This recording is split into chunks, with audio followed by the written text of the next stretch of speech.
વિક્રમ સંવત 2080 પોષ સુદ 14 તારીખ 24/1/2024 બુધવાર. વાલા ભક્તો, આજે આપણો ચાલી રહેલો શ્રી હરિયાગ એનો 53મો દિવસ છે. 52 દિવસની યાત્રા આ હરિયાગની આપણે પરિપૂર્ણ કરી. ભગવાન શ્રી હરિએ આપણને સહુ કોઈને કૃપા કરીને આવો અવસર જ્યારે આપ્યો છે ત્યારે આ એક ચિંતામણી તુલ્ય છે. જેમ ચિંતામણી મહારાજે કોઈના હાથમાં હોય ને જે ચિંતવે તે બધા સંકલ્પ એના સિદ્ધ કરે, તેમ આ હરિયાગ ચાલી રહ્યો છે આપણો તે એક ચિંતામણી તુલ્ય છે. માણસ એનો લાભ લઈને જે કંઈ શુભ સંકલ્પ કરે તો બધા સંકલ્પ સિદ્ધ થાય. કોઈ અવગુણ લે તો એ પણ સિદ્ધ થાય, પરંતુ એનું ફળ છે એ અતિ દાહજનક અને ખતરનાક હોય. અને જો ગુણ ગ્રહણ કરે તો એનું બહુ જ મહા મોટું દિવ્ય સુખાકારી ફળ હોય છે. કલ્પવૃક્ષ કે ચિંતામણી હાથમાં હોય ને કલ્પવૃક્ષ નીચે બેઠો હોય ને માણસ જે શુભ અશુભ સંકલ્પ કરે તે બધા સિદ્ધ થાય. તેમ ભગવાન શ્રીહરિએ આપણને જેમ સત્રાજીત યાદવને સૂર્યનારાયણ શમંતક મણી આપ્યો હતો, તેમ પરમાત્માએ આપણને યજ્ઞ મણી આપ્યો છે. અતિ લાભદાયી છે. શ્રદ્ધા ને વિશ્વાસ ને ભરોસો મારો ને તમારો જેટલો એની વિશે હશે ને જોડાય છે, એટલું આપણે મહાદિવ્ય અલૌકિક સુખ પ્રાપ્ત કરી શકીશું.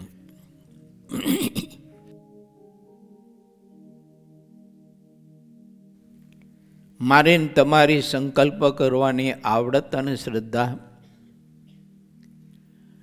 અને સંકલ્પ કરવા માટેની દિવ્યતા અને ભવ્યતા હોવી જોઈએ. ઘણી વખત માણસ શુભ સંકલ્પ પણ નથી કરી શકતો.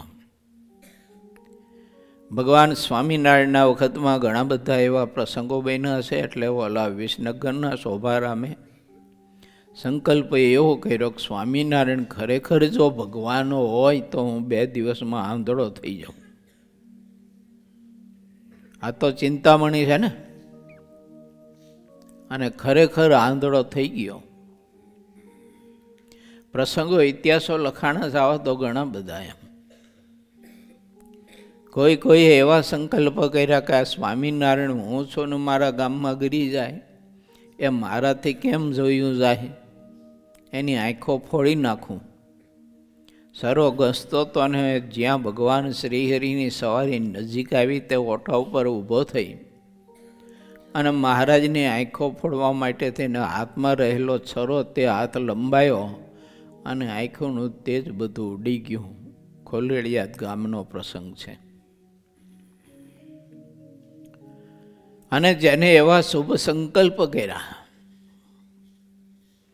કે ખરેખર જો આ સ્વામિનારાયણ ભગવાન હોય તો મને નામ દઈને બોલાવે ને હું સ્વામિનારાયણ માટે આ કાળા છેડાની પછેડી લઈને આવ્યો છું, તે માગીને લે તો હું એને પ્રભુ માનું અને આશ્રય સ્વીકારું. તો પરમાત્માએ એ સંકલ્પ એના શુભ અને સિદ્ધ કર્યા. મહારાજે કહ્યું છે કે ભગવાનની મૂર્તિ તો ચિંતામણી તુલ્ય છે. આ સત્સંગ છે તે મહારાજનું સ્વરૂપ છે. આ ચિંતામણી તુલ્ય છે. યાગ છે તે ભગવાનનું સ્વરૂપ છે, અને યજ્ઞ તે પરમાત્માનું સ્વરૂપ એટલે ચિંતામણી છે. હું ને તમે જે સંકલ્પ કરીએ તે બધા સંકલ્પો આપણા સાકાર થાય. તો ભગવાન શ્રીહરિ એમ કહે છે કે પરમાત્મા જ્યારે આવો શુભ યોગ આપે ત્યારે માણસે શુભ સંકલ્પ કરવા. ભગવાનના એવા મહાપરમ ભાગવત એકાંતિક સંતો હોય કે જેનમાં ભગવાન અખંડ વાસ કરીને રહ્યા હોય ને એકાંતિક ધર્મ જેને ધારણ કર્યો હોય, શ્રી હરિ માટે જે જીવન જીવતા હોય ને અહોરાત્રે પરમાત્માની મૂર્તિના આનંદમાં અતિશય સુખરૂપ રહી અને એમાં રસ બસ રહેતા હોય, એવા ભગવાનના મહાપુરુષો એ પણ ચિંતામણી તુલ્ય છે એમ વચનામૃત ગ્રંથ અને ભાગવતાદિક પુરાણો બધા જ ગ્રંથો આપણને કહે છે કે એની પાસે જો શુભ સંકલ્પ કરશો તો તમે ધર્મ જ્ઞાન વૈરાગ્ય યુક્ત પરમાત્માની નિષ્કામ ભક્તિ સિદ્ધ કરીને મહા એકાંતિક ભક્ત થઈ શકશો અને એના થકી એકાંતિક ધર્મ ધારણ કરીને પરબ્રહ્મ પરમાત્માના ચરણ કમળની સેવા તમે પ્રાપ્ત કરી શકશો. આવો મહાદિવ્ય લૌકિક સુખ તમે પ્રાપ્ત કરી શકશો. આ લોકમાં પરમાત્માની ભક્તિ કરવામાં જે કંઈ અવરોધ કરતા હોય, આપણને ગાઢ સંકલ્પ, ઇન્દ્રિયો, અંધકરણ, કોઈ લોભ, કામ, વાસના, ઈચ્છા, રસાસ્વાદ વગેરે વગેરે મચ્છરાદિક, અને એને ટાળવાનો જો સંકલ્પ એવા ભગવાનના મહાપુરુષ પાસે કરીશું ને તો તે બધું જીરો થઈ જાય છે અને આત્મા હીરો થઈ જાય છે. અને પરમાત્મા એમાં એવો પ્રકાશ પૂરશે આત્મામાં કે આત્માના પ્રકાશમાં જે કંઈ જીવજંતુ જેમ દીવડાના પ્રકાશમાં કે અગ્નિના પ્રકાશમાં કે એની જળહળતી જ્યોતમાં જે કંઈ જીવાત આવીને પડે તે બળીને ખાખ થઈ જાય, તેમ આત્મા એવો પ્રકાશવાન થાય ત્યારે તે આત્માને વિશે શુભ અશુભ અને શુભ તે કહેવા તો કે રજોગુણ ને તમોગુણ મિશ્રિત શુભ સંકલ્પો હોય તો બળી જાય છે અને કેવળ શુદ્ધ સત્વાત્મક જ વિચાર અને સંકલ્પ રહેશે અને પરમાત્માના સ્વરૂપ સિવાય તે આત્માને વિશે બીજું કશું તે પ્રકાશ રહેવા નહીં દે. કેમ તો કે એ પ્રકાશ પરબ્રહ્મ પરમાત્માના સ્વરૂપનો છે. ચાહે તે એમાં મલિન વાસનાઓના સંકલ્પ અને ભક્તિના માર્ગમાં અવરોધ કરનારા કોઈ પણ સંકલ્પો આવશે તો એ બધા બળીને ખાક થઈ જશે. આત્મા સુધી તે સંકલ્પ પહોંચી નહીં શકે. આવી અનેક પ્રકારની ચિંતામણી ભગવાન સ્વામિનારાયણે આપણને સૌ કોઈને કૃપા કરી અને વિના સાધને આપી છે. સતરાજીતે તો બિચારે સૂર્યનારાયણની ઘણા વર્ષો સુધી આરાધના ઉપાસના કરી ત્યારે એને શ્રીમંતક મણી મળ્યો અને આપણને સર્વ અવતારી ભગવાન પુરુષોત્તમ નારાયણ વગર સાધને અને વિના તપે આપણને આવી મહા મોટી ચિંતામણીઓ ભગવાન શ્રીહરિ આપણને આપી છે. એટલે તો પ્રભુ કહે છે કે મૂર્તિરૂપી ચિંતામણી પકડી રાખવી, કોઈ દિવસ મૂકવી નહીં. મધ્યનું 22. ભગવાનના એવા ભાગવત પુરુષો એક એવી મહાચિંતામણી છે કે જીવને આ લોકની સમૃદ્ધિ, સંપત્તિ, સુખાકાર્યની જે કંઈ આવશ્યકતાઓ હોય તે બધું તો આપે છે, પરંતુ એમાં બદ્ધ ન થવા દે અને અંતે આત્યંતિક કલ્યાણના શિખરો સર કરાવી શકે.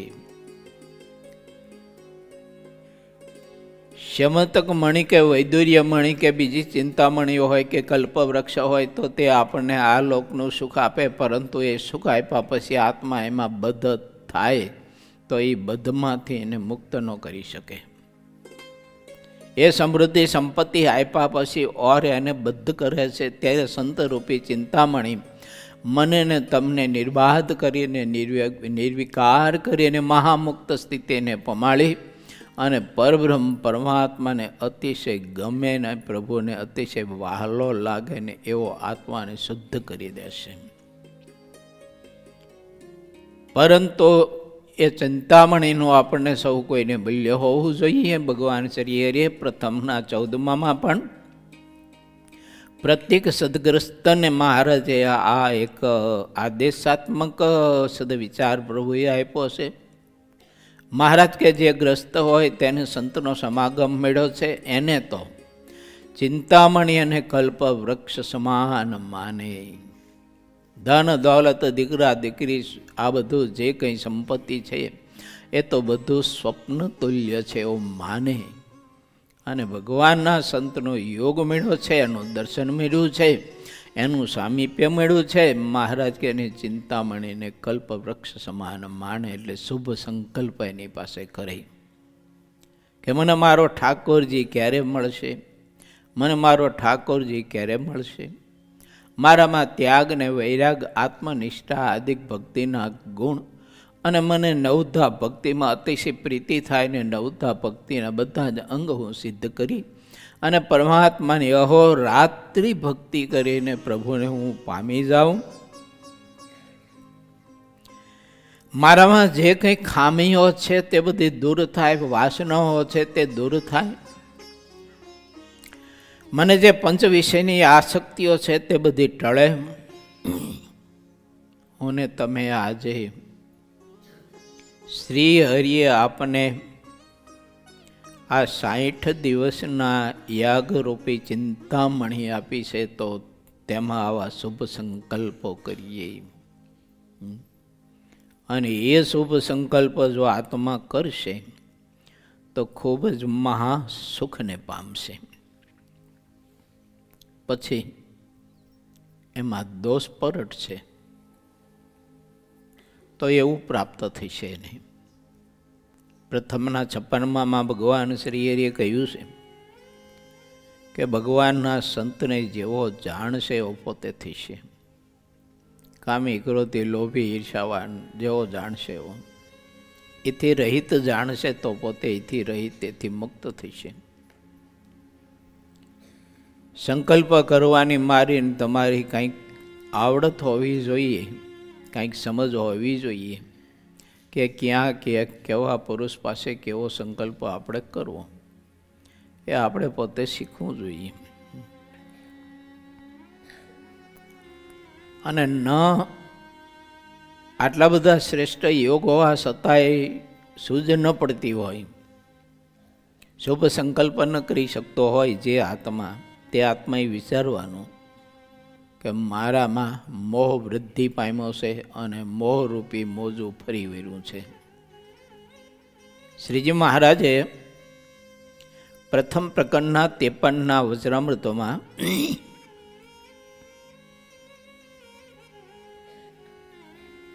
મુક્તાનંદ સ્વામીના પ્રશ્નથી પ્રત્યુત્તર આમાં આ સંદર્ભ મહારાજે બતાવ્યો છે.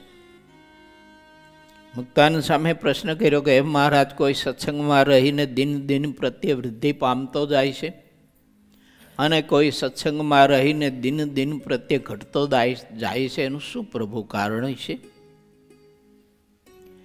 ત્યારે ભગવાન શ્રીહરિ એમ કહે છે કે મોટા સાધુ તેનો અવગુણ લે છે, ચિંતામણી પાસે અશુભ સંકલ્પ કરે છે. એ ચિંતામણી પાસે અશુભ સંકલ્પ કરે છે એટલે અશુભ ફળ મળે છે, મોહ વૃદ્ધિ પામે છે. મોહ વૃદ્ધિ પામે એટલે મધ્યનું પહેલું વચનામૃત એમ કહે છે કે બુદ્ધિ વિભ્રાંત થાય છે.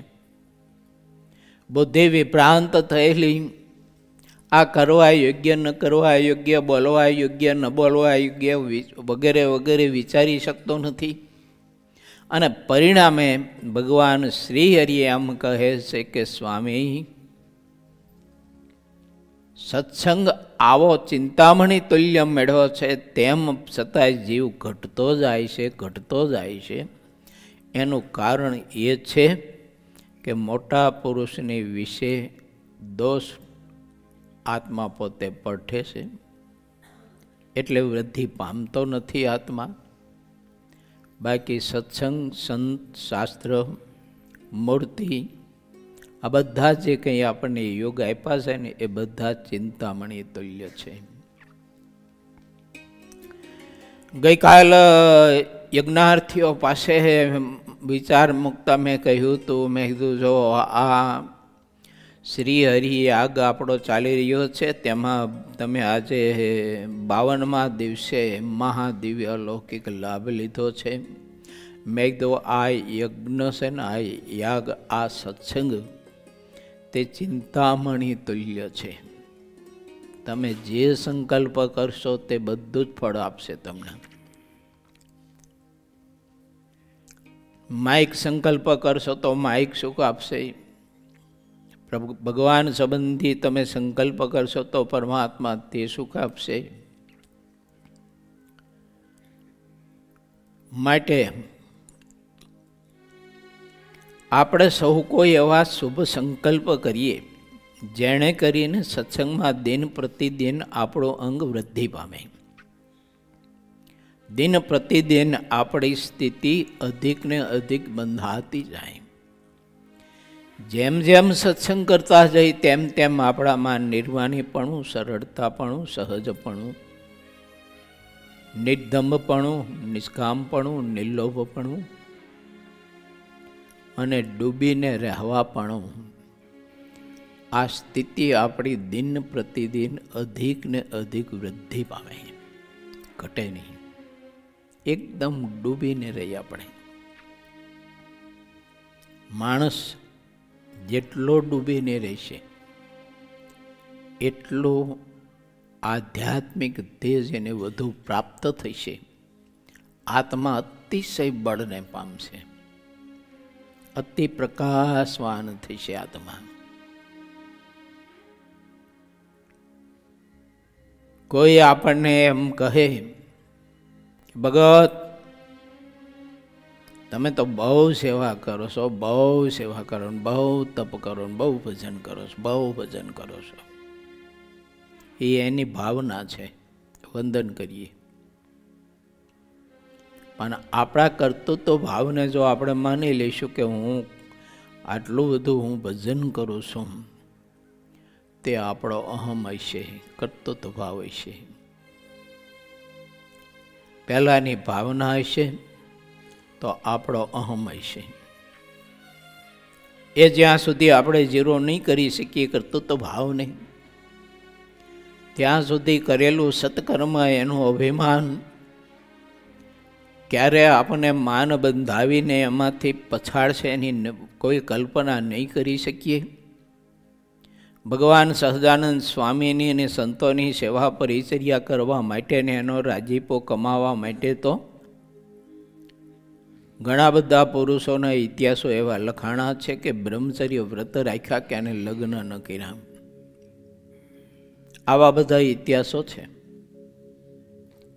પરંતુ ખબર નહીં કે કર્તૃત્વ ભાવના અહમે એમાં માનને એવી ગૂંચવણમાં નાખી દીધા. તે મુક્તાનંદ સ્વામી જેવા સંતની સાથે પણ જબરજસ્ત એને ગ્રંથિઓ બંધાણી, આટી બંધાણી,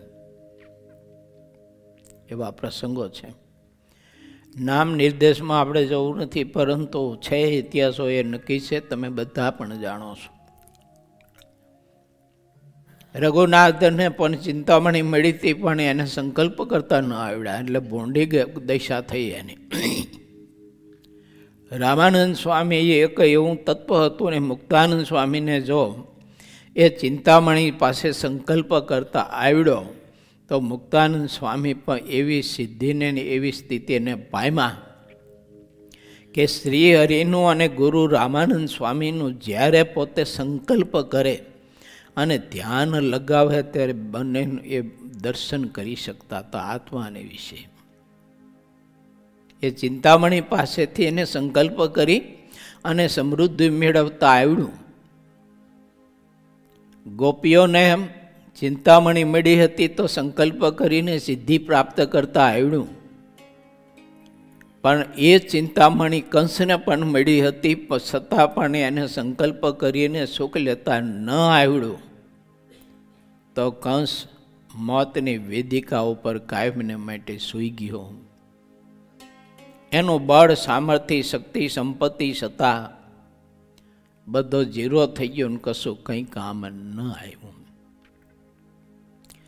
મતંગ મહર્ષિ રૂપે ચિંતામણી જો સબરીને મળી, એક ભીલની દીકરીને, તો એને રામના દર્શનની સિદ્ધિ પ્રાપ્ત થઈ અને નવધા ભક્તિનું તત્વ એને પ્રાપ્ત થયું. ચિંતામણી પાસે એને સંકલ્પ કરતા આવડ્યો.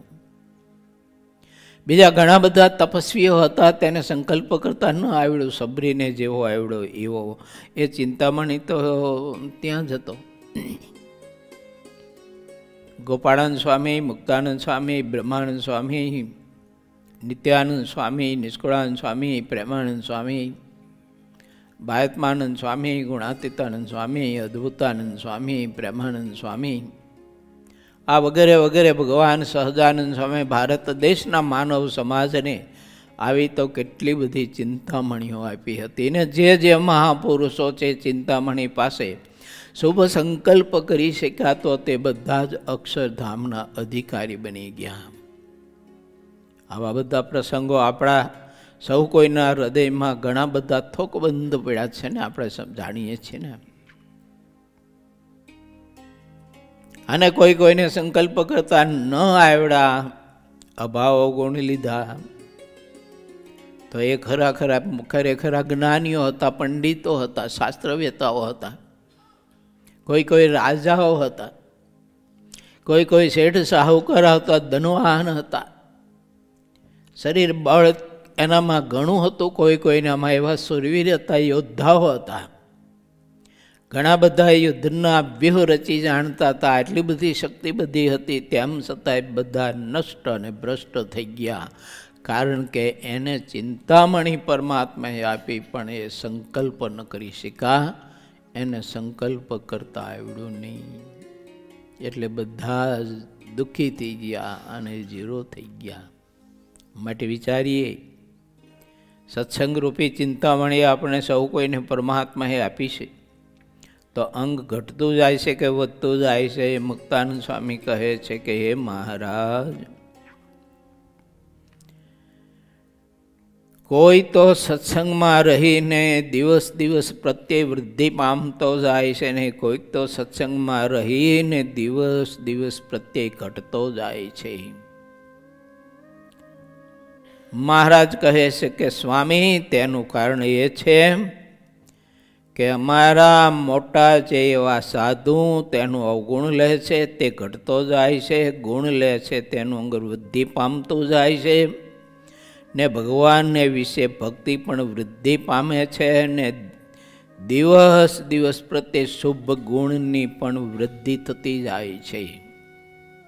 આટલી વાત મહારાજે પ્રત્યુત્તરમાં બતાવી. અંગ વૃદ્ધિ પામતું જાય છે, ભક્તિમાં અંગ વૃદ્ધિ પામતો જાય છે, ગુણો પણ વૃદ્ધિ પામતા જાય છે. અધિક ને અધિક સદગુણો એને પ્રાપ્ત થતા રહે છે.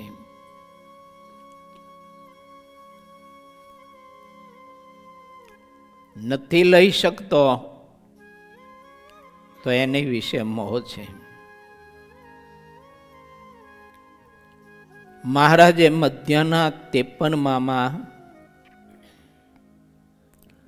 મોહનું સ્વરૂપ બતાવ્યું છે.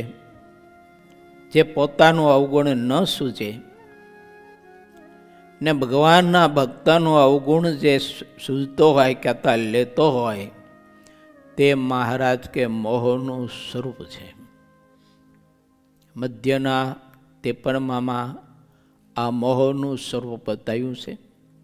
એ મોહ નિવૃત્ત માટે આપણે સૌ કોઈ ગઈ દિવાળીની શિબિરમાં આપણે એક બધાએ નિયમ લીધું કે ભગવાનના ભક્તનો યાતા કોઈનો અવગુણ લેવો નહીં અને કોઈનો દોષ જોવો નહીં, સાંભળવો નહીં. આ આપણે નિયમ ધારણ કર્યું છે એટલા માટે કે એનાથી મોહની નિવૃત્તિ થશે. મહારાજ કે તે મોહનું સ્વરૂપ છે.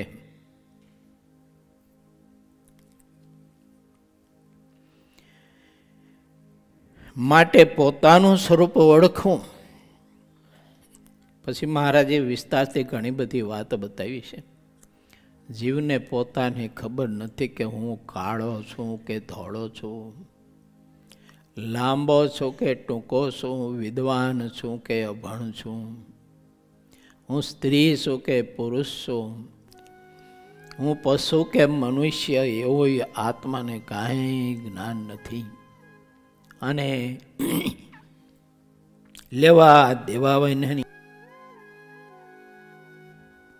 અહમ મમત્વને લઈને બધી ઉપાધિઓ લઈને ફરે છે.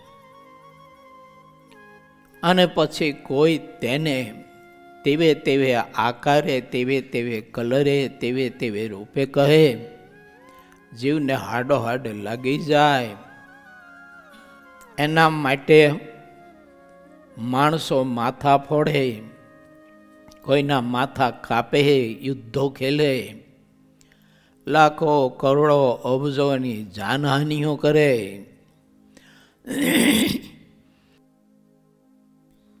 કંઈક માણસ મોહવશ થઈ અને આવી બધી અનિષ્ટ પ્રવૃત્તિઓ કરીને અંતે પોતે પણ મૃત્યુની વેદિકા ઉપર સૂઈ જતો તો હોય છે, પણ કૂતરાના મોતે મરતો હોય છે.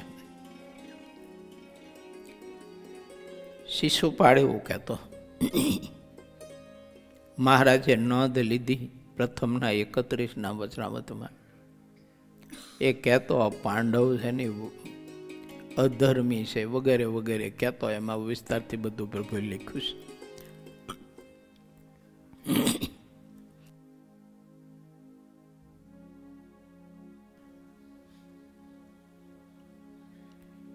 આવા બધા ભાવ આત્માને આ દેહના સંબંધે કરીને યા તો એના અભિનિવેશે કરી અને પરઠાઈ ગયા છે. બધું જ મિથ્યા છે. આપણે જોઈએ છીએ, જાણીએ છીએ, પણ તેમ છતાંય મિથ્યા તે મિથ્યા આપણને મનાતું નથી અને સત્ય તે સત્ય આપણને મનાતું નથી. મિથ્યાનો ત્યાગ કરી અને સત્યને આપણે પકડી શકતા નથી. અને અંતે પરમાત્માના એવા ભક્તોનો અભાવ લઈ અને જીવ સત્સંગમાંથી પડી જાય છે અને વિમુખ થાય છે. આવા બધા ઘણા બધા પ્રસંગો છે ને કે ઘણા બધા જીવ પ્રથમ સારા હતા, જો બહુ સારા હતા, તો ત્યાગાશ્રમમાં જોડાયા હોય ને, મહારાજની પાસે દીક્ષા લીધી, પ્રભુએ દીક્ષા આપી, પોતાના થાળમાંથી ઘણી બધી વખત મહારાજને જમાડ્યા, એ પ્રભુએ ભોજન પ્રસાદ જમાડ્યો, વાણી પ્રસાદ પણ મહારાજે બહુ જમાડ્યો, બહુ ઉપદેશ દેતા હતા. સંતો ભક્તો જોજો હો, ક્યાંય ભૂલ ન ખાતા. કોઈ ભગવાનના એવા સંત હરિભક્ત નિર્દોષ હોય તો એનો અભાવ અવગુણ ન લેતા. કાલે કરશનભાઈએ બહુ સરસ મજાના મંતવ્યમાં એક બે વિચારો આપ્યા હતા. ભગવાનના ભક્તનો અવગુણ લઈને જીવ જીરો થઈ જાય છે. જીવ જીરો થઈ જાય છે, કાંઈ લાભ નથી એમાં કોઈ પ્રકારનો, કોઈ પ્રકારની એમાં સફળતા નથી. પણ ખબર નહીં હવે જીવને તે બહુ જ અતિ મીઠું લાગતું હોય છે. એટલી પરમાત્માની વાત સાંભળવામાં મીઠાશ નથી આવતી. તમે જોઈજો, કોઈના દોષની અભાવની વાત કોઈ કરતું હોય ને, એ સાંભળવામાં આપણને જેટલી તત્પરતા જેટલી જિજ્ઞાસા હોય, એટલી તત્પરતા ને એટલી જિજ્ઞાસા પરમાત્માની વાત સાંભળવામાં યા તો પોતાના કલ્યાણ માટેની, પોતાના હિત માટેની વાત સાંભળવામાં નથી હોતું. અને એટલે સંતો કદાચ કોઈને ટોકે ને વઢે ને ત્યારે જીવ દુખાઈ જાય છે. એનું કારણ છે કે એને મોક્ષની વાતમાં એટલી બધી તત્પરતા નથી, એટલો બધો ખપ નથી, કે જેટલો ખપ બીજાની ઉતરતી દોષિત વાત સાંભળવામાં છે એટલો આમાં નથી. એને મતિ હાવ વિપરીત છે. અને એન્જિને ડીઝલ મૂકીને ઓઇલ પકડી લીધું છે, ટાઈમિંગ બેલ્ટ એનો લૂઝ થઈ ગયો છે. કારણ આ માટે વિચારવું જોઈએ આપણે સૌ કોઈએ કે ભગવાન શ્રીહરિ આપણને આવો મહાદિવ્ય અલૌકિક સત્સંગનો યોગ આપ્યો છે. મેં કહ્યું ને તમને, વજ્રાવત ગ્રંથ એક મહાચિંતામણી, સત્સંગ એક મહાચિંતામણી, સંત એવા હરિભક્ત તે ચિંતામણી, આ સત્સંગ ચિંતામણી, આ સત્સંગના જે કંઈ પરમાત્માએ નિયમો બાંધ્યા છે, જે મર્યાદા બાંધી છે, તે ચિંતામણી છે. જો અમે તો અનુભવી છીએ. આપણે આ યાગ કરવાનો હતો ને, ત્યારે જયભાઈની ઘેર 2000મી પારણ પૂરી થઈને સંકલ્પ કર્યો. આ પ્રેમજીભાઈને બધા હતા ત્યાં સંતો. તો આગળ પાછળનો કોઈ વિચાર કર્યો નહોતો કે 2 મહિનાનો યજ્ઞ કેમ કરશું, કેમ પૂરો થાય. 2 મહિનાના યજ્ઞમાં બેસાડવા માટે યજમાનો ક્યાંથી લાવશું, એના ખર્ચનું શું થાય છે, કશો કોઈ વિચાર જ નહોતો કર્યો. ખાલી સંકલ્પ કર્યો સંતોએ કે આપણે યાગ કરવો છે. આયોજન કર્યું. હરિકૃષ્ણ સામે બધા જ વાંસ ઊભા કરી દીધા. અર્જનભાઈ વાંસ મોકલી દીધા. થોડું ઘટતું હતું તે રાજુભાઈ બધું છાતડીને વાંસ ને પટ્યું બટ્યું જે કંઈ હતું તે મોકલી દીધું. યજ્ઞશાળા ઊભી થઈ ગઈ. ખબર નહીં યજમાનો ક્યાંથી આવવા માંડ્યા. પક્ષીઓ જેમ ઉડી ઉડીને સરોવરના કિનારે આવે ને એમ બધા ઉડી ઉડીને આવવા માંડ્યા, ચારો ચરવા માંડ્યા યજ્ઞરૂપી. સ્વયંસેવકો કોઈ નક્કી નહોતા કર્યા. સ્વયંસેવકો થઈ ગયા. કોઈ 2 મહિનાનો પોતાના કામ ધંધા બધા છોડીને આ યજ્ઞની સેવામાં બધા જોડાયા. 52 દિવસ પૂરા થઈ ગયા. એના સમિતિની વ્યવસ્થા થઈ ગઈ, એના ખર્ચની વ્યવસ્થા થઈ ગઈ. આવનાર હરિભક્તોને, યજ્ઞમાં બેસનાર હરિભક્તોને ફરાર કરવાનો, સાંજે જમાડવાના, આ બધો ઘણો બધો ખર્ચ થતો હોય. યજ્ઞના સમિતિનો કેટલો બધો ખર્ચ થતો હોય ઠાકોરજીએ ખબર નહીં. અર્જનભાઈને પ્રેરણા કરી તે વાંસ ને ઘી ને બધું જ ને 11 લાખ રૂપિયા. વળી પાછો વાનણી સાહેબને સંકલ્પ કરાવ્યો, એમને 11 લાખ રૂપિયા. પેલા પ્રશાંતને એના પાર્ટનર પરિમલભાઈ ને એને 11 આપ્યા. કોઈએ 5 ને કોઈએ 2 ને કોઈએ 1 ને કોઈએ 50. એમ કરીને એની બધી સગવડતા ઠાકોરજીએ બધી ગોઠવી દીધી. અમે બધા સંતો બેઠા હતા નક્કી કરવા શું કરશું. હલો મેં બધાને પૂછ્યું, મેં કેટલા કુંડ કરશું. પછી વિચારતા હતા કે 11 કુંડનો યજ્ઞ કરીએ, એમ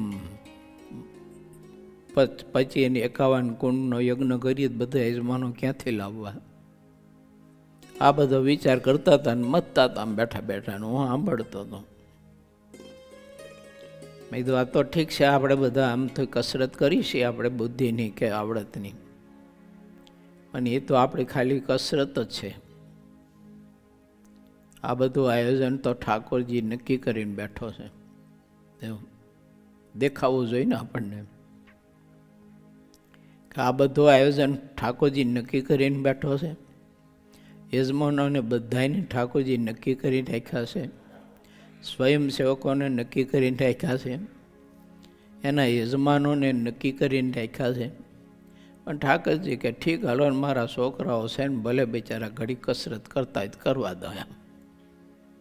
તે ઠાકોરજી અમને પછી કસરત કરવા દીધી. બધા એક પહેલાં કે 11 કુંડનો કરી, પછી કે 25 નો, વળી પાછા કે 51 નો, વળી પાછું જ્યાં બોલાવી બધા હરિભક્તોએ 51 કુંડી યજ્ઞ કરવો. વળી પાછા ઠાકોરજી કે ભલે બિચારા રમતા હોય છોકરાઓ કે. તો 51માંથી વળી પાછા કે સારું યજમાન ક્યાંથી લાવશું, કે હજી તો થોડાક જ નોંધાણા છે, શું કરશું. તો વળી પાછા 51માંથી 25 આવ્યા. પછી ઠાકોરજી કોઈ સાધુમાં પ્રવેશ કરીને કે હવે 25માંથી હેઠે ઉતરતા ની પાછા, પછી તો રાખજો, મેં બધું ગોઠવીને રાખ્યું, તમે ચિંતા શું કામ કરો છો ખોટી.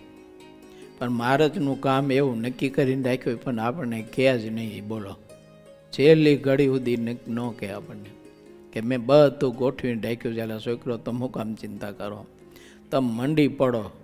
જો યજ્ઞશાળા ઊભી કરીને કુંડ બાંધી દો, બાકી બધા પક્ષો ઉડી ઉડીને આવવા મળશે. ને આજે જો આપણે જોઈએ છીએ ને ઠેઠ અમેરિકાથી ને ઓસ્ટ્રેલિયાથી, ન્યૂઝીલેન્ડથી ને લંડનથી ને આ બધા પક્ષીઓ ઉડી ઉડીને આવે છે ને ચારો ચરે છે યજ્ઞશાળામાં. ને એ આખો દિવસ ચારો ચરી અને ટબ્બા જેવા થઈ અને વળી પાછા પોતપોતાના માળામાં ઉડીને હાલ્યા જાય છે બધા. એ ઠાકોરજી મહા દિવ્ય અલૌકિક સુખ આપે છે. બોલો, અને વાત આવી છે બધી. ત્યારે ભગવાન શ્રી હરિ આપણને આ ચિંતામણી આપી છે, મહાદિવ્ય અલૌકિક સુખ છે. ચાલો ત્યારે આપણે સાગર કથામાં પ્રવેશ કરીએ. હવે આજે હરિયાગનો 53મો દિવસ છે.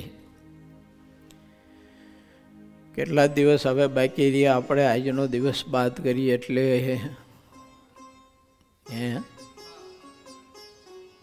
7 દિવસ બાકી રહ્યા. ઘડીકમાં તો 7 દિવસ પૂરા થઈ જાય. અને યજ્ઞ આપણો પરિપૂર્ણ થઈ છે. ના મેં ના પાડી કાલે કોઈ યજ્ઞ પૂરો ન કરતા. હરિયાગ ચાલુ રાખજો. કાલે મેં બધાને કહ્યું યજ્ઞાર્થીઓને, મેં તો આજે તમે ઘેર જાઓ તો યજ્ઞ પૂરો કર્યો છે એવું ન માનતા. માતા પિતાની સેવા કરો તે યજ્ઞ છે, સંત સમાગમ કરો તે યજ્ઞ છે, સત્સંગની મર્યાદા કહેતા ધર્મ નિયમ પાડો તે મહા મોટો યજ્ઞ છે, પરમાત્માની ભક્તિ કરો તે મહા મોટો યજ્ઞ છે, જીવ પ્રાણીઓ ઉપર દયા રાખો તે યજ્ઞ છે, કોઈનું સુખ જોઈને આપણે રાજી થવું તે મહા મોટો યજ્ઞ છે, કોઈનું દુઃખ જોઈને આપણે અંતર દુખાય તે મહા મોટો યજ્ઞ છે, કોઈનું દુઃખ જોઈને આંખમાં આહું આવે ત્યારે સમજવાનું કે યજ્ઞનો ધુમાડો આંખમાં ગયો એટલે આહું આવે છે. આ બધા યજ્ઞ છે. પશુ જીવ પ્રાણી માત્ર ઉપર દયા રાખવી તે મહા મોટો યજ્ઞ છે. ખોટી રીતે આપણે આપણા દેશનું નુકસાન ન કરીએ તે આ મહા મોટો યજ્ઞ છે. દેશના વિકાસ માટે જે તે કંઈ પોતે પોતાની શક્તિઓ વાપરતા હોય અને યોગદાન આપતા હોય તો તેનો ગુણ લઈને થાય તો મદદ કરવી તે મહા મોટો યજ્ઞ છે. ભગવાન સ્વામિનારાયણે સર્વજીવ હિતાવાનો સંદેશો જે પહોંચાડ્યો છે, આપણને આપ્યો છે, તે જન જન પ્રત્યે આપણે પહોંચાડવો અને ભૂલા પડેલા આત્માઓને ધર્માભિમુખ કરી અને શ્રીહરિના સ્વરૂપનો નિશ્ચય ઉપાસના દ્રઢ કરાવી તે મહા મોટો યજ્ઞ છે.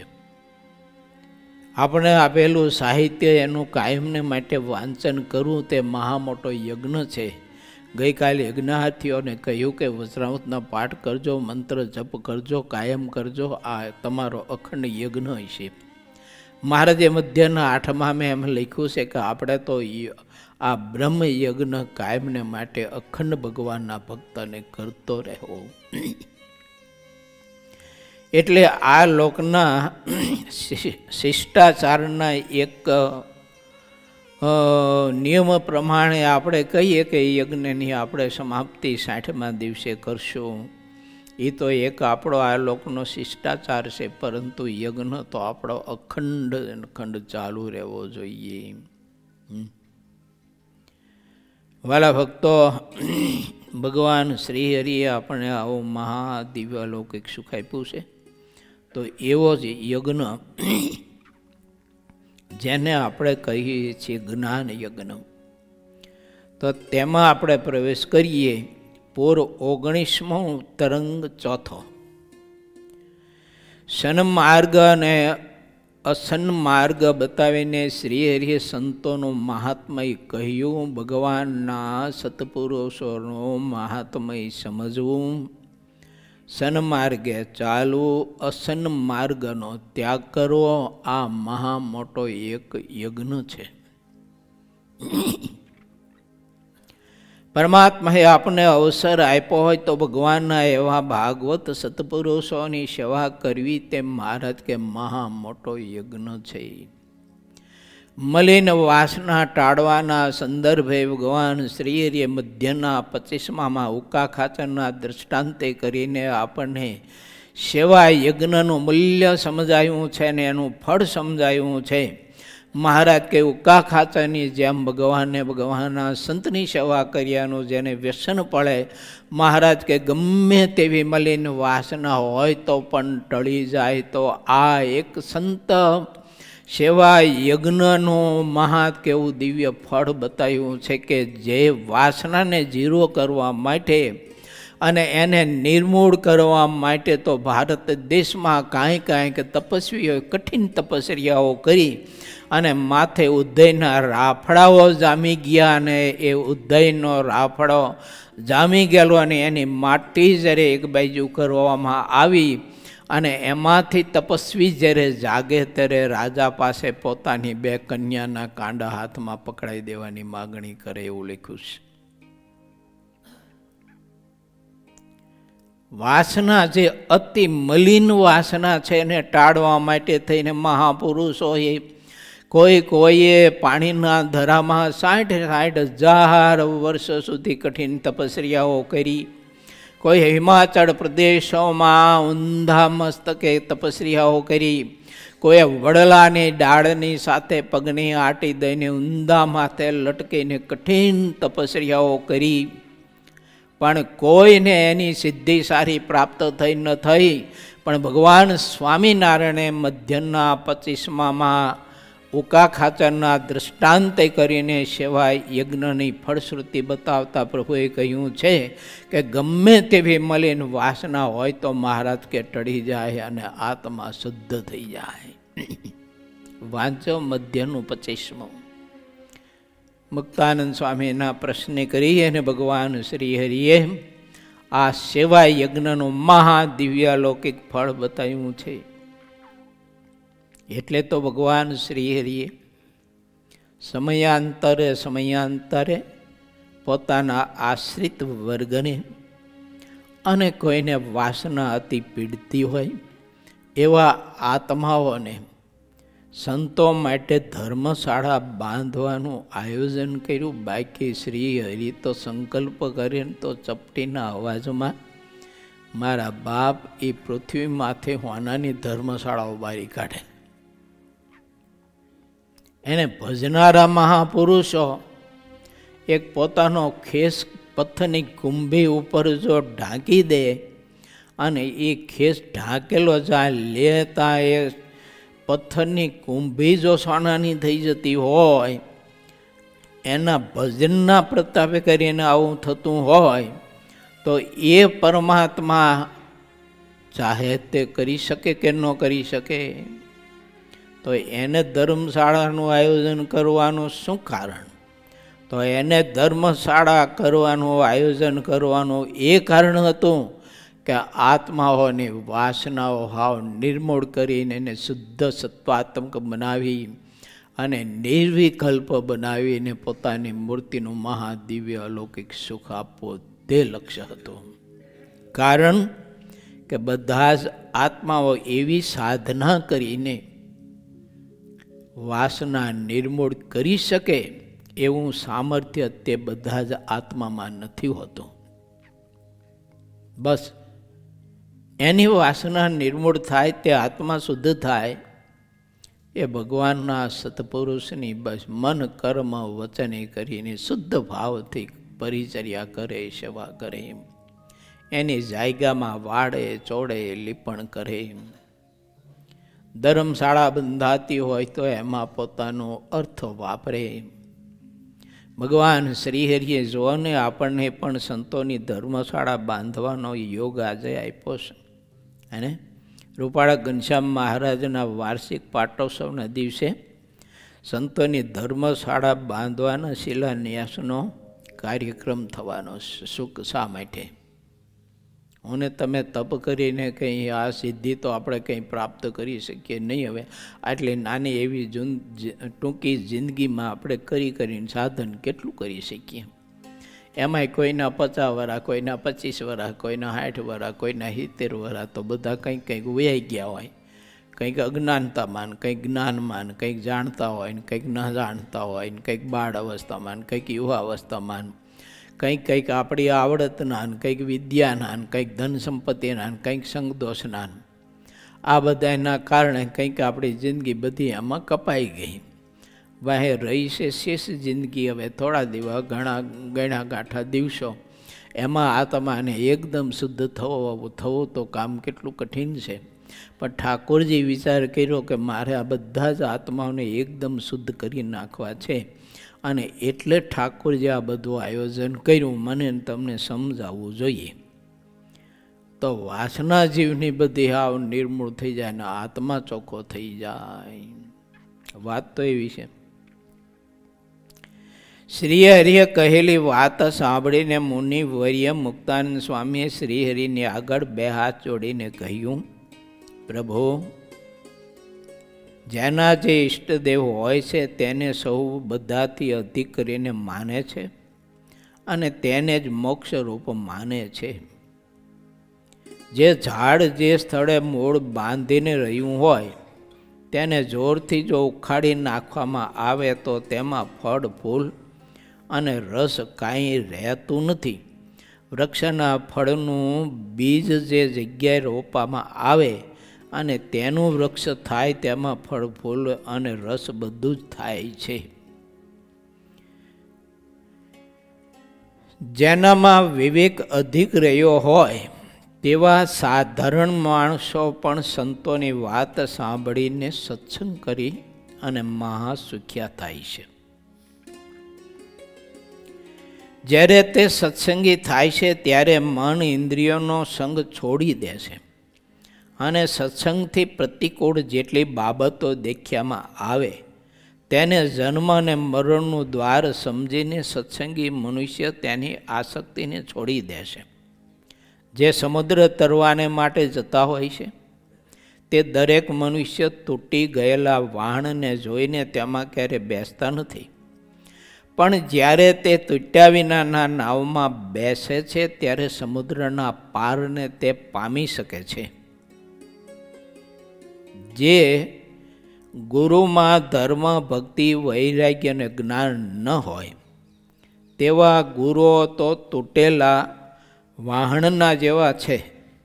પણ શું કરીએ? સામાન્ય માણસને તેનું જ્ઞાન હોતું નથી. જો ગુરુને જ પહેલા જન્મ મરણ લખ 84 અને જંબપુરીનું જ્ઞાન ન હોય તો તે શિષ્યને ક્યાંથી બતાવે? પણ હવે આ મુમુક્ષુ જીવું હોય ને એની કંઈક એવી નબળાઈ હોય છે કે સંત અસંતના ભેદ સમજી શકતો નથી. અને જે પોતાને માન આપતા હોય, કંઈ પદાર્થ આપતા હોય, પ્રશંસા કરતા હોય, ખુશામતી કરતા હોય, એને પોતે ગુરુ માનતા હોય છે. જે ભગવાનને ભગવાનના સંતના દ્રોહી હોય છે, જેનામાં કોઈ પ્રકારનો ધર્મ હોતો નથી, ઉપાસના ભક્તિ હોતા નથી, તેમ છતાંય લોકો તેને ગુરુ માનતા હોય છે. ઉપરથી ઘણો બધો દંભડોળ બતાવતા હોય, જ્ઞાનની મોટી મોટી વાતો કરતા હોય, સરસ મજાનું ગાઈ સંભળાવતા હોય, એટલે લોકો એને બહુ જ મહાન મોટા સત્પુરુષ માનતા હોય છે. આ માણસની જે કહો તે અજ્ઞાનતા કહો તો અજ્ઞાનતા, આળસ કહો તો આળસ, અણઆવડત કહો તો અણઆવડત, જે આપણે કહીએ તે પણ છે તે છે તે છે. અને એટલે સત અસતનો, સંત અસતનો એને કોઈ પ્રકારનો વિવેક નથી હોતો. અને બહુધા જીવો આપણે જો જોઈએ તો એમાં વધુ આકર્ષાતા હોય છે, ખેંચાતા હોય છે. બહિર આટા ટોપમાં બહુ ખેંચાતા હોય છે. અને જે સત્ય છે એ તો બધું ઢંકાઈને રહેતું હોય એટલે લોકોને બહુ ખ્યાલ આવતો નથી કે આમાં સંતના ગુણ કેવા છે, સાધુતા કેવી છે. પહેલાંમાં અસતપણું કેટલું ભર્યું છે, તેમ છતાંય સતપણું દેખાય છે. આવું કંઈ માણસને જ્ઞાન હોતું નથી. એટલે ઘણી વખત આત્માઓ મોક્ષના માર્ગે ખોટા અટવાતા હોય છે. એટલે ભગવાન શ્રી હરિ આ સ્પષ્ટ બતાવે છે. જેવા જ્ઞાન વગરના ગુરુઓ હોય છે તેવા તેમના શિષ્યો પણ જ્ઞાન વિનાના હોય છે. અહીંયા જે રીતે મન કહે તેમ ચાલે છે તે રીતે જમપુરીમાં મન ધાર્યું કરવાનું તેવું ફળ જોઈશે. તે ગુરુ અને શિષ્યને જમ રાજા જમપુરીમાં જ્ઞાન કરાવે છે ને તે બંને ધર્મના કાયદાનો જેટલો લોપ કર્યો હોય તેને પણ ધર્મ રાજા દેખાડી દે છે. ભગવાન સ્વામિનારાયણે તો વચનામૃત ગ્રંથમાં એવું કહ્યું છે કે જેને સત્સંગમાં પગ પાછો પડી ગયો હોય અને જેને ભગવાન કે ભગવાનના સંત કે ભગવાનના હરિભક્ત જેવા હરિભક્ત કે સત્સંગ અને સત્સંગની જે કંઈ નાની મોટી બાંધેલી જે મર્યાદાઓ છે એનો એને અભાવ હોય, એનામાં દોષ પરોઠતો હોય અને એના દોષ જગ જાહેરમાં ગાતો હોય આવો કોઈ પણ જીવ હોય તો મહારાજ કે એનો તત્કાળ ત્યાગ કરવો અને એને તીખા બાણ જેવા વેણ મારવા, પરંતુ એનો સંગ ન કરવો. આવી બધી મહારાજે વાત આપણને વચનામૃત ગ્રંથના માધ્યમથી બતાવી છે. પણ તોય ઘણી વખત જીવ બધું વાંચતા હોય, સાંભળતા હોય, પણ ભૂલ બહુ કરતા હોય છે. માટે જેને આત્યંતિક કલ્યાણ પ્રાપ્ત કરવું છે, સતી દેહે મહારાજની મૂર્તિનું સુખ જેને પ્રાપ્ત કરવું છે, એને થોડુંક વિચારવું કે આ લોકની ખુશામતી, આ લોકની પ્રશંસા કંઈ આપણને કલ્યાણ અપાવી શકશે નહીં, પરંતુ સંતના કડવા વચન હશે ને તો એ આપણને એ પરમાત્માની મૂર્તિના ધામનું સુખ અપાવશે. એટલે મુક્તાનંદ સ્વામીએ લખ્યું છે, સોળી ઉપર શયન કરાવે તો એ સાધુને સંગે રહીએ રે, દુરીજન દુર્ભાષણ બોલે તેનું સુખ દુઃખ બધું સહીએ રે. આ બધું બતાવ્યું છે. મહારાજે તેવું કહ્યું કે સંત નિત્ય 5 ખાસડા મારે ને તો પણ તે અપમાનનું સહન કરે. પણ વાત લખી છે સંતની હો, એ થોડોક સમજવા પ્રયત્ન કરીએ આપણે. કોણ ખાસડા મારે? સંત. સંત નિત્ય 5 ખાસડા મારે તો પણ સહન કરે, પરંતુ સંતનું મોરું પહેરીને બેઠો હોય એના ખાડા ન ખવાય. આપણે એના ખાડા ખાવામાં આપણને છે ને માથું ફૂટી જાય, લોહી નીકળે, એ સિવાય બીજું ફળ ન મળે. જો વાત છે સંતની, જેનામાં મહારાજે બતાવી છે એવી સાધુતા હોય તે સંત આપણે 5 ખાસડા મારે તો અપમાનનું સહન કરે. બાકીનું તો હાથ જોડવાની કહી શકાતું હોય તો કહેવાય કે આપનું જ્ઞાન આપની પાસે રાખો, તમને કામ આવશે. મને મારા ઠાકોરજીએ આપ્યું છે અને મારા ઠાકોરજી મને કોઈ દ્વારા એવા સંત દ્વારા આપી રહ્યા છે. એટલે મને તો મારું હૃદય રૂપી આ તિજોરી બધી મારી છે ને ખીચોખીચ ભરી છે. માટે આપનો આટા ટોપ આપની પાસે રાખો. આ થોડીક હિંમત જોઈએ, જો કે કઠણ કામ છે.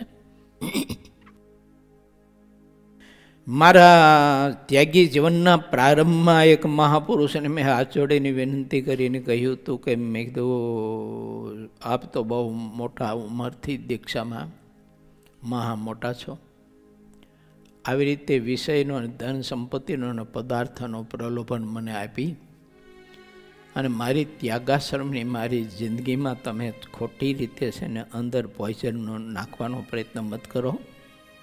મારે તો ઠાકોરજી પ્રાપ્ત કરવા છે, મારે ઠાકોરજીને મળવું છે, એના માટે ભેખ લીધો છે અને મારે ઠાકોરજીની સાથે મીઠી મીઠી વાતો કરવી છે અને એની મૂર્તિનું મારે સુખ લેવું છે. તમારું આસન ને તમારા 2 લાખ રૂપિયા ને તમારું પ્રસાદીનું જે કંઈ નાનું મોટું હોય એનાથી મને શું ફાયદો થશે? માટે કીધું મહેરબાની કરી અને કોઈ કદાચ સાધનાના માર્ગે બિચારો ચાલ્યો હોય ને પાપા પગલી ભરતો હોય તો એને તમે આવી રીતે પ્રલોભનો ઠોહો મારી અને હેઠે પાડશો નહીં બિચારાને. મહેરબાની કરજો. આવું છે ને એ મહાપુરુષને મેં 2 હાથ જોડીને મસ્તક નમાઈને વિનંતી કરીને કહ્યું હતું. તે ઠાકોરજી પરીક્ષા કરે આપણી, પછી આવું બધું ઠાકોરજી સામે મોકલે. એવું માટે વિચારવું સમાગમ કોનો કરવો, સંગ કોનો કરવો, પ્રસંગ કોનો કરવો, કેટલો કરવો, કેટલો ન કરવો, કેવો કરવો, આ બધું વિચારવું જોઈએ. નહીતર ખબર નહીં પાણી જે જગ્યાએ લઈ જવાનું હોય તે જગ્યાએ જાય નહીં, અને જ્યાં પાણી પાવાનું ન હોય ત્યાં મોટા મોટા ખાડા ભરાય, મોટા મોટા હોજ ભરાય, પહેલી જગ્યાએ હુકાઈ જાય, અને અહીંયા પાણીથી બધું વધુ પડતું પાણી મળવાથી બળી જાય. એટલે એકેય બાજુ ફળ મળે નહીં એને.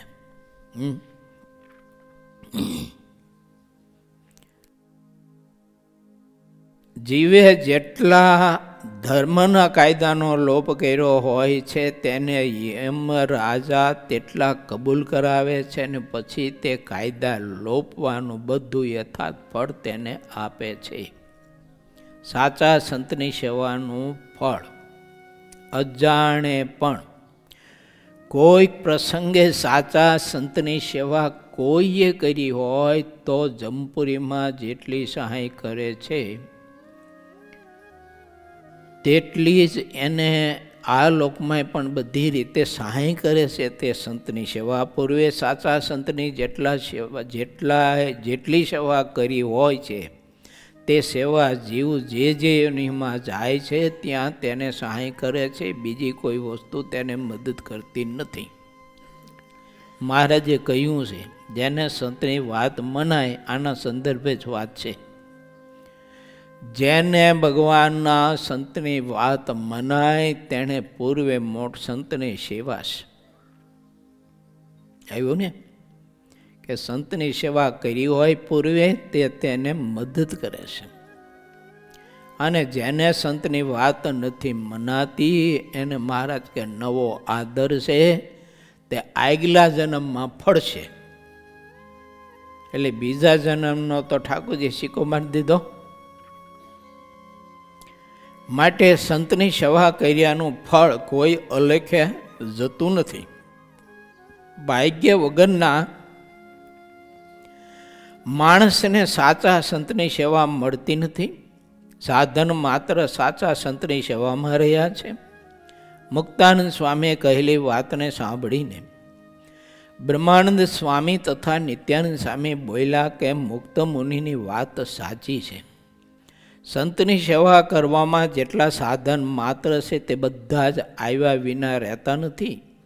પૂર્વે જે મોટા મોટા સંતો થઈ ગયા છે તેમણે સંતોની સેવાને બધા સાધનો કરતાં અધિક કહી છે. ત્યારે શ્રીહરિએ કહ્યું કે તમારી કહેલી વાત એકદમ સાચી છે. નારદજીએ જ્યારે સંતોની સેવા કરી ત્યારે તેઓ ભગવાનનું મન બન્યા હતા. સંતોની સેવાનું જેટલું પુણ્યરૂપ ફળ થાય છે તેટલું જ સંતોનો દ્રોહ કરવાથી પાપ પણ થાય છે. જય અને વિજય ભગવાનના હજુરી પાર્ષદ હતા. જ્યાં કાળનો પણ કોઈ જાતનો ભય નથી તેવા વૈકુંઠ લોકમાં તેઓ રહેતા હતા. સનકાદિક જેવા સંત કરતાં બીજા કોઈ મોટા ગણાતા નથી. સનકાદિકો તો આદિકાળના સંતો છે અને બ્રહ્માના પુત્ર છે. ભગવાનના 24 અવતારોમાં સનકાદિકોનો નિર્ધારિત કર્યો છે. તે સનકાદિકોએ પોતાના જીવનમાં ભગવાનથી કોઈ બાબત અધિક રાખી નહોતી એવા તેઓ હતા. જે કાંઈ સુખ કહેવાતું હતું તે બધું તેમણે ભગવાનના સ્વરૂપમાં જ માન્યું હતું. તેઓએ દેહ, ઇન્દ્રિયો, મન અને પ્રાણોને પણ પોતાના રાખ્યા ન હતા એવા તેઓ હતા. નિષ્કુળાનંદ સ્વામી 64 પદીમાં આ સંતોના ત્યાગ વૈરાગનું દર્શન કરાવ્યું છું. આ બધી કડીઓ મને આવડતી નથી પણ છે ખરું એમાં.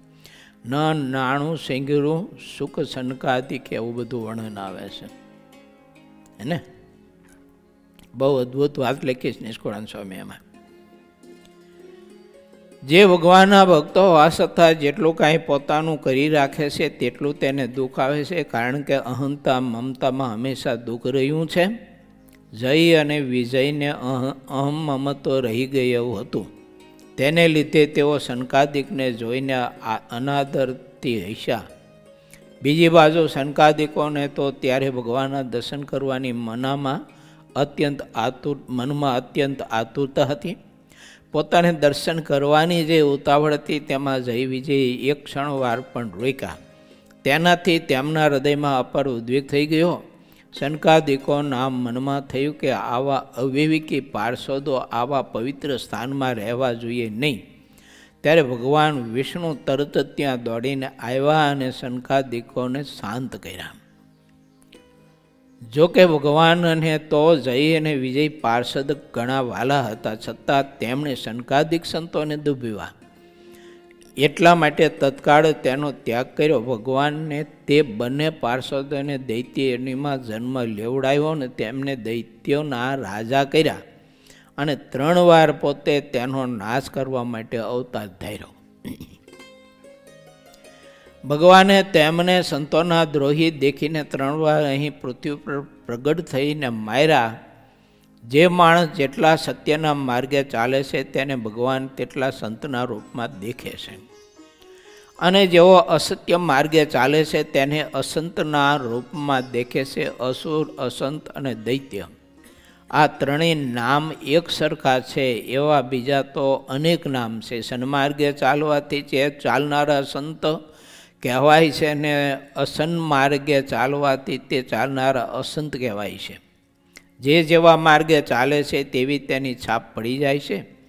ગ્રસ્તાશ્રમમાં રહીને જે સંતોનો સમાગમ કરે છે અને ભગવાનના સ્વરૂપમાં હેત કરે છે તે બધા જ હરિભક્ત કહેવાય છે.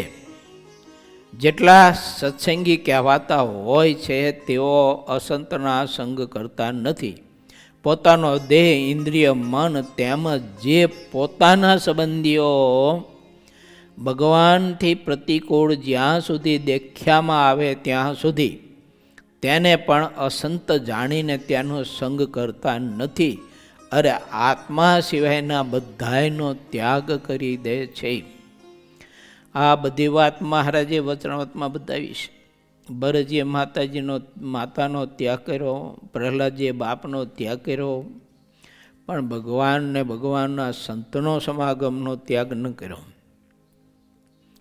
સાચા સંતોને હરિભક્તોનું વર્તન જેવું હોય છે તેને વારંવાર સાંભળવું અને તેનું મનન કરવું.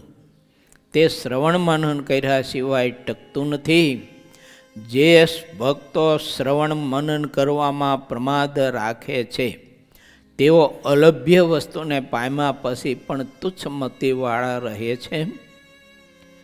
માનો કોઈ વાનરને રાજા કર્યો હોય તો પણ તે કોઈ સારા ફળને દેખીને ગાદી ઉપરથી કૂદી પડે છે અને પોતાનું મૂળ વાનર રૂપ દેખાડે છે.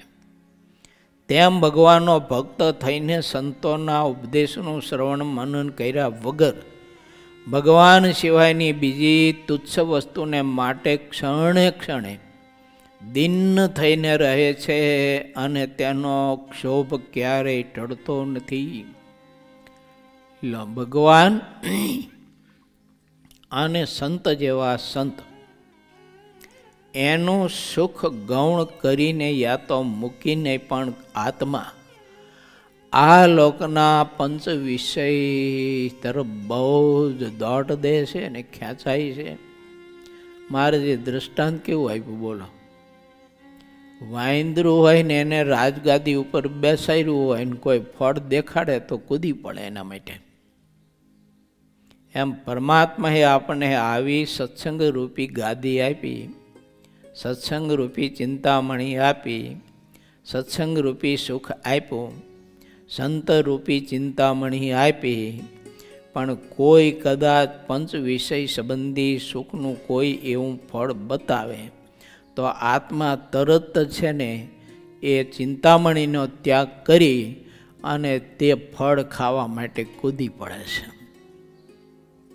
અને એ ફળ ખાવા માટે કૂદી પડેલો આત્મા એવો દુઃખી થાય તો બિચારો આખી જિંદગી દુઃખી થાય છે. બોલો, ઘણા બધા હરિભક્તો ભગવાનના એવા મહાપરમ ભાગવત સંતનો આશ્રય છોડી અને કોઈ એવા વિધર્મી, તમોગુણી, રજોગુણી, વિષય પ્રધાન એ ભગવા લુગડા પહેરીને ઓલાને સાધુતાનું આકર્ષણ આપી અને ખેંચી જાય ને ઓલો એવો વિષયમાં ડૂબી જાય, એવો વિષયમાં ડૂબી જાય કે જન્મોના જન્મો સુધી બહાર ન નીકળી શકે. આવું બધું થતું હોય છે.